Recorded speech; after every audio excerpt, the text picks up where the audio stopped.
même si leur lâcheté n'a d'égal qu'à la cruauté des États adeptes de l'OTAN, et que leur désertion a causé la mort à de bon nombre de panafricanistes. Même si depuis la rébellion de l'Utapo Goma, beaucoup des élèves moutants de la France sont engagés à ramener les États-Unis du Sahel dans les giron de la CEDEAO suicidaire. Même si les moutants Talon et Ouattara n'ont pas l'air de comprendre le nouvel ordre du jour, la démocratie nouvelle ou colonisation des enjeux stratégiques de l'Occident. Et même si, depuis l'avènement du BRICS et d'un certain nombre des alliés politiques, la responsabilité de la démocratie dans la société n'est plus un souci de la communauté internationale.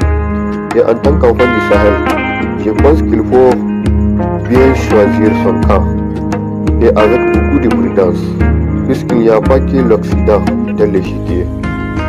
En tant qu'enfant du Sahel, j'ai toute autorité à déclarer que ces moutons récalcitrants n'ont pas l'air de comprendre que les bases militaires américaines ont plus de morts à leur actif que l'OTAN et que la plus grande souillure qui a marqué les États-Unis d'Amérique est le projet Manhattan et que ces bases militaires européennes et américaines ont passé beaucoup de temps à manipuler des armes de destruction massive et que c'est vraiment psychopathique pour un ancien ministre de supposer que l'Europe doit s'unir pour combattre et étouffer les torrents de révolte qui sommet en Afrique.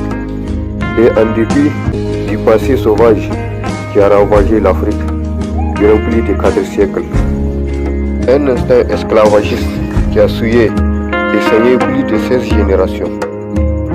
Je suis un enfant du Sahel et il me serait très difficile de croire à la bonté de la foi chrétienne de l'Europe et de l'Amérique. Et j'espère qu'ils auront l'occasion de conforter leur descendance en leur racontant leur prouesse d'esclavagisme moderne.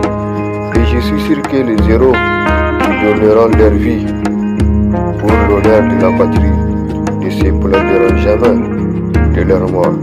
C'est à croire que les États de la Confédération du Sahel ont tendance à énerver les rêves américains et les caprices européens.